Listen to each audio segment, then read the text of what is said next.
శ్రీ సాయినాథాయ నమః. శ్రీ సాయి సచ్చరిత్రం 48వ అధ్యాయం. సద్గురువుని లక్షణములు సేవడే సపత్నిక దంపతులు. ఈ అధ్యాయం ప్రారంభించినప్పుడు ఎవరో హేమాడ్ పంతును బాబా గురువా లేక సద్గురువా అని ప్రశ్నించిరి. ఆ ప్రశ్నకు సమాధానం ఇచ్చుటకై సద్గురువు లక్షణములను హేమాడ్ పంత్ ఇట్లు వర్ణించుచున్నాడు.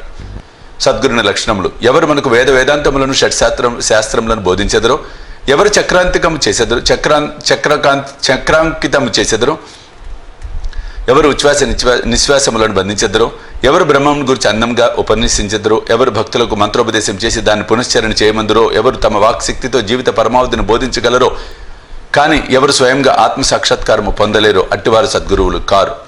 ఎవరైతే చక్కని సంభాషణ వల్ల మనకు ఇహపర సుఖములందు విరక్తి కలుగజేసెదరో, ఎవరు ఆత్మసాక్షాత్కారమందు మన అభిరుచి కలుగునట్లు చేసెదరో, ఎవరైతే ఆత్మసాక్షాత్కార విషయమున పుస్తక జ్ఞానమే కాక ఆచరణమందు అనుభవం కూడా పొంది ఉన్నారో అట్టివారే సద్గురువులు. ఆత్మసాక్షాత్కారంను స్వయంగా పొందని గురువు దానిని శిష్యులకు ఎట్లు ప్రసాదించగలరు? సద్గురువులు స్వప్నమందైనను శిష్యుల నుండి సేవ గాని ప్రతిఫలం గాని ఆశించడు. దానికి బదులుగా శిష్యులకు సేవ చేయ తలుచును. తాను గొప్పవాడని తన శిష్యుడు తక్కువవాడని భావించడు. సద్గురువు తన శిష్యుని కొడుకు వలె ప్రేమించడే కాక తనతో సరిసమానంగా చూచును లేదా పరబ్రహ్మ స్వరూపంగా చూచును. సద్గురుని ముఖ్య లక్షణం ఏమన్నా వారి శాంతమునకు ఉనికిపట్టు. వారెన్నడూ చాపల్యమునకు గాని చికాకు గాని చెందరు. తమ పాండిత్యమునకు గర్వించరు. ధనవంతులు, పేదలు, గనులు, నీచులు వారికి సమానమే. హేమాడ్ పంత్ తన పూర్వజన్మ సుకృతముచే సాయిబాబా వంటి సద్గురు ఆశీర్వాదమును సహవాసమును పొందేదని తలంచెను. బాబా యవ్వనమందు కూడా ధనం కూడబట్టలేదు. వారికి కుటుంబం గాని స్నేహితులు గాని ఇల్లు గాని ఎట్టి ఆధారము లేకుండెను. 18 ఏళ్ల వయసు నుండి వారు మనసును స్వాధీనముందుంచుకుని ఒంటరిగా నిర్భయంగా ఉండేవారు. వారెల్లప్పుడూ ఆత్మానుసంధానమునందు మునిగి ఉండేవారు.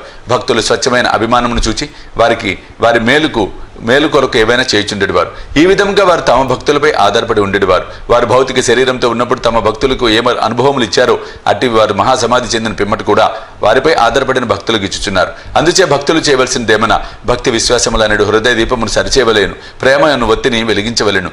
ఎప్పుడిట్లు చేసేదరో అప్పుడు జ్ఞానమనే జ్యోతి వెలిగి ఎక్కువ తేజస్సుతో ప్రకాశించును. ప్రేమ లేని జ్ఞానం ఉత్తది. అట్టి జ్ఞానం ఎవరికి అక్కర్లేదు. ప్రేమ లేనిచో సంతృప్తి ఉండదు. కనుక మనం అవిచ్ఛిన్నమైన అపరిమితమైన ప్రేమ కలిగి ఉండవలేను. ప్రేమను మనం ఎట్లు పొందగలము? ప్రతి వస్తువు దాని ఎదుట ప్రాముఖ్యము లేనిదగును. ప్రేమ అన్నది లేని ఎడల చదువుట గాని వినుట గాని నేర్చుకునుట గాని నిష్ఫలము. ప్రేమ అనున్నది వికసించనిచో భక్తి, నిర్వాహము, శాంతి, స్వేచ్ఛలు పూర్తిగా వికసించినచో పూర్తిగా ఒకటి తర్వాత ఇంకొకటి వచ్చును. దేనిని గురించి కానీ మిక్కిలి చింతించినదే దాని యందు మనకు ప్రేమ కలగదు. యథార్థమైన కాంక్ష, ఉత్తమమైన భావమున్న చోటని భగవంతుడు తానే సాక్షాత్కరించును. అది ఏ ప్రేమ, అది ఏ మోక్షము. ఈ అధ్యాయంలో చెప్పవలసిన ముఖ్య కథను పరిశీలించదము. స్వచ్ఛమైన మనసుతో ఎవరైనాను నిజమైన యోగీశ్వరుని వద్దకు పోయి వారి పాదములపై పడినచో తుట్టతుతకు రక్షింపబడుదురు. ఈ విషయము ఈ దిగువ కథ వలన విసిదపడును. సేవడే షోలపూర్ తోటి విద్యార్థి సేవడే అతనితో చేరను. ఇతర విద్యార్థులు కూడా గుమిగూడి తమ పాఠములు జ్ఞానం సరిగా ఉన్నదో లేనిదో చూచుకుని చుండిరి. ప్రశ్నోత్తరముల వలన సేవడకి ఏమీ రాలేట్లు తోచెను. తక్కిన విద్యార్థులు అతన్ని వెక్కిరించిరి. అతడు పరీక్షకు సరిగ్గా చదవకపోయినా తన యందు బాబా కృప ఉండుడిచే ఉత్తీర్ణుడు అగుదునని చెప్పాను. అందుకు సపత్నేకర్ ఆశ్చర్యపడెను. సాయిబాబా ఎవరు? వారినేలా అంత పొగుడుచున్నావు అని అడిగాను. అందువలన సేవడి ఇట్లు చెప్పాను. షిరిడిలో మసీదులో ఒక ఫకీరు కలరు. వారు గొప్ప సత్పురుషులు, యోగులు. ఇతరులు నన్ను వారు అమోఘమైన వారు. పూర్వజన్మ సుకృతమున్న గాని మనం వారిని దర్శించలేం. నేను పూర్తిగా వారినే నమ్మి ఉన్నా. వారు పలుకున్నది అన్నడు అసత్యం కాదు. నేను పరీక్షలో తప్పక ఉత్తీర్ణుడు అగుదునని వారు నన్ను ఆశీర్వదించి ఉన్నారు. కనుక వారి కృపచే తప్పక చివరి పరీక్ష యందు ఉత్తీర్ణుడు అయ్యేదను. సపత్నేకర్ తన స్నేహితుని ధైర్యమునకు నవ్వెను. వానిని బాబాని కూడా వెక్కిరించాను. సపత్నేకర్ న్యాయ పరీక్షలో ఉత్తీర్ణుడైను. అక్కలకోటలో వృత్తిని ప్రారంభించి అతని న్యాయవాదిగా ఉండెను. 10 సంవత్సరముల పిమ్మట అనగా 1913లో వానికి గల ఒకే కుమారుడు గొంతు వ్యాధితో చనిపోయాను. అందువలన మనసు వికలమయ్యాను. పండరిపురం, గాంధర్గాపురం మొదలగు పుణ్యక్షేత్రములకు యాత్రగా పోయి శాంతి పొందవలను అనుకోనను. కానీ అతనికి శాంతి లభించలేదు. వేదాంతం చదివిన కానీ అది కూడా సహాయపడలేదు. అంతలో సేవడే మాటలు అతనికి బాబా ఎందుకు గల భక్తి జ్ఞప్తికి వచ్చాను. కాబట్టి తాను కూడా షిరిడికి పోయి సాయిని చూడవలను అనుకోనను. అతడు తన సోదరుడు ఒక పండితురావుతో షిరిడి వెళ్ళాను. దూరం నుండి బాబా దర్శనం చేసి సంతసించాను. గొప్ప భక్తితో బాబా వద్దకు ఎగి ఒక టెంకాయ నచ్చడి పెట్టి బాబా పాదములకు నమస్కారం చేశాను. బయటకు పొమ్ము అని బాబా అరిచాను. సపత్నేకర్ తలవంచుకొని కొంచెము వెనుకకు జరిగి అచట కూర్చుండాను. బాబా కటాక్షమును పొందుటకై ఎవరి సలహానైనా తీసుకున్నట్టుకు ప్రయత్నించాను. కొందరు బాలాశింపి పేరు చెప్పిరి. అతని వద్దకు పోయి సహాయం కోరాను. వారు బాబా ఫోటోలు కొని బాబా వద్దకు మసీదుకు వెళ్ళిరి. బాలశింప ఒక ఫోటోను బాబా చేతిలో పెట్టి ఎవరిది అని అడిగాను. దానిని ప్రేమించు వారిది అని బాబా చెప్పుచు సపత్నేకర్ వైపు చూపాను. బాబా నవ్వగా అచటి వారు నవ్విరి. బాల నవ్వు యొక్క ప్రాముఖ్యం ఏమని బాబాను అడుగుచూ సపత్నేకర్ దగ్గరకు జరిగి బాబా దర్శనము చేయమనెను. సపత్నేకర్ బాబా పాదములకు నమస్కరించగా బాబా తిరిగి వెడలిపమ్మని అరిచెను. సపత్నేకర్కి ఏం చేయాలో అర్థం కాలేదు. అన్నదమ్ములిద్దరూ చేతులు జోడించుకొని బాబా ముందు కూర్చుండ్రి. మసీదు ఖాళీ చేయమని బాబా సపత్నేకర్కు ఆజ్ఞాపించెను. ఇద్దరు విచారంతో నిరాశ చెందిరి.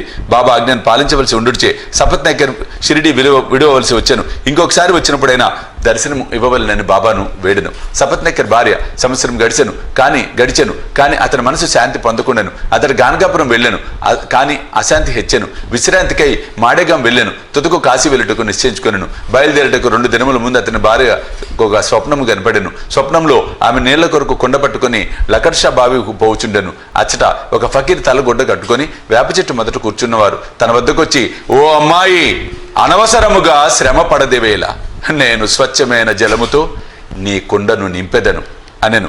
ఆమె ఫకీర్కు భయపడి ఒత్తకొండతో వెనక్కు పారిపోయాను. ఫకీర్ ఆమెను వెన్నంటను. ఇంతలో ఆమెకు మెలకు వచ్చాను.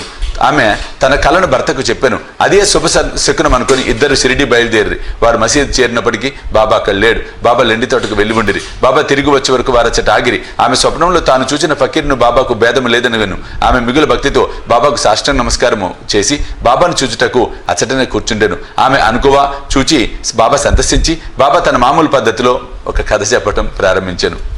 నా చేతులు, పొత్తి కడుపు, నడుము చాలా రోజుల నుండి నొప్పి పెట్టుచున్నవిరా. అనేక ఔషధములు పుచ్చుకొంటిని కానీ నొప్పులు తగ్గలేదు.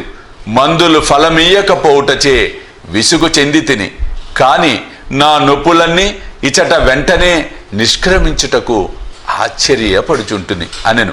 పేరు చెప్పనప్పటికీ ఆ వృత్తాంతం అంతా సపత్నేకర్ భార్యది. ఆమె నొప్పులు బాబా చెప్పిన ప్రకారం త్వరలో తగ్గిపోవడిచే ఆమె సంతసించాను. సపత్నేకర్ ముందు పోయి దర్శనం చేసుకొను. మరలా బాబా బయటకు పొమ్మను. ఈసారి అతడు మిక్కిలి పశ్చాత్తాపడి ఎక్కువ శ్రద్ధతో ఉండెను. ఇది బాబా తన పూర్వం నిందించిన ఎగతాళి చేసిన దాని ప్రతిఫలమని గ్రహించి దాని విరుగుడు కొరకు ప్రయత్నించుచుండెను. బాబా ఒంటరిగా కలుసుకొని వారిని క్షమార్పణ కోరవలనని యత్నించుచుండెను. అట్లే నడిచెను. అతడు తన శిరస్సును బాబా పాదములపై పెట్టెను. బాబా తన వరద హస్తమును సపత్నేకర్ తలపై పెట్టెను. బాబా కాళ్ళు తుచు సపత్నేకర్ అక్కడే కూర్చుని ఉండెను. అంతలో ఒక గొల్లస్త్రీ వచ్చి బాబా నడుము పట్టుచుండెను. బాబా ఒక కోమటి గురించి కథ చెప్పసాగాను. వాని జీవితంలోని కష్టములు వర్ణించాను. అందులో వానికి ఒకడే కొడుకు మరణించిన సంగతి కూడా చెప్పాను. బాబా చెప్పిన కథ తనదే అని సపత్నేకర్ ఆశ్చర్యపడెను. బాబాకు తన విషయములన్నీ తెలిసుడిచే విస్మయం పొందెను. బాబా సర్వజ్ఞుడని గ్రహించెను. అందరి హృదయములను గ్రహించను. ఈ ఆలోచనలు మనసును మెదలుచుండగా ఆ గొల్లస్త్రీ చెప్పుచున్నట్లే నటించి సపత్నేకర్ వైపు చూచి ఇట్లనెను, వీడు తన కొడుకును నేను చంపి తినని నన్ను నిందించుచున్నాడు. నేను లోకుల బిడ్డలను చంపెదనా? ఇతడు మసీదునకు వచ్చి ఏడ్చుచున్నాడేలా అదే బిడ్డను వీని భార్య గర్భములోనికి మరల ఇచ్చేదను. ఈ మాటలతో బాబా అతని తలపై హస్తముంచి ఓదార్చి ఇట్లనెను, ఈ పాదములు ముదుసలివి, పవిత్రమైనవి. ఇక నీ కష్టములు తీరిపోయినవి. నాయందే నమ్మకముంచుము. నీ మనోభిష్టములు తప్పక నెరవేరును. సపత్నేకర్ మైమరిచెను. బాబా పాదములను కన్నీటితో తడిపెను. తరువాత తన బసకు పోయెను. సపత్నేకర్ పూజా సామగ్రిని సమకూర్చుకొని నైవేద్యంతో మసీదుకు పోయి భార్యతో పోయి ప్రతిరోజు బాబాకు సమర్పించి వారి వద్ద ప్రసాదం పుచ్చుకొనిచుండేవాడు. ప్రజలు మసీదులో గుమిగూడి ఉండేవారు. సపత్నేకర్ మాటమాటికి నమస్కరించుచుండెను. ప్రేమ వినయములతో ఒక్కసారి నమస్కరించిన చాలునని బాబా చెప్పాను. ఆనాడు రాత్రి సపత్నేకర్ బాబా చావడి ఉత్సవమును చూశాను. అందు బాబా పాండురంగన్ వలె ప్రకాశించాను. ఆ మరుసటి దిన ఇంటికి పోయినప్పుడు బాబా మొదట ₹1 దక్షిణ ఇచ్చి తిరిగి అడిగిన ₹2 లేదనక ఇవ్వవచ్చునని సపత్నేకర్ అనుకున్నాను. మసీదుకు పోయి ₹1 దక్షిణ ఇవ్వగా బాబా ఇంకొక ₹1 కూడా అడిగాను. బాబా వాణిని ఆశీర్వదించి ఇట్లనెను, టెంకాయను తీసుకొనుము, నీ భార్య చీర కొంగులో పెట్టుము, హాయిగా పొమ్ము, మనసునందు ఎట్టి ఆందోళనను ఉంచకుము. అతడు అట్లే చేశాను. 1 సంవత్సరంలో కొడుకు పుట్టాను. 8 మాసముల శిశువుతో భార్యాభర్తలు షిరిడీకి వచ్చి ఆ శిశువును బాబా పాదములపై పెట్టి ఇట్లు ప్రార్థించిరి, ఓ సాయి, నీ బాకిని మేమెట్లు తీర్చుకొనగలము, మాకు తోచుకున్నది కనుక ఈ సాష్టాంగ నమస్కారం చేయుచుంటుమి. నిస్సహాయుల మగుడిచే మమ్మల్ని ఉద్ధరింపవలసినది. ఇక మీదట మేము మీ పాదములను ఆశ్రయించదం గాక. అనేక ఆలోచనలు సంగతులు స్వప్నావస్థలోను జాగ్రత్తావస్థలోను మమ్మలను బాధించును. మా మనసులను నీ భజన వైపు మరల్చి మమ్ము రక్షింపుము. ఆ దంపతులు తమ కుమారునకు మురళీధర్ అను పేరు పెట్టిరి. తర్వాత భాస్కర్, దినకర్ అను ఇద్దరు జన్మించిరి. బాబా మాటలు వృధా పోవని సపత్నేకర్ దంపతులు గ్రహించిరి. అవి అక్షరాల జరుగునని కూడా నమ్మిరి. 48వ అధ్యాయం సంపూర్ణము. సద్గురు శ్రీ సాయినాథ్ అర్పణమస్తు. శుభం భవతు.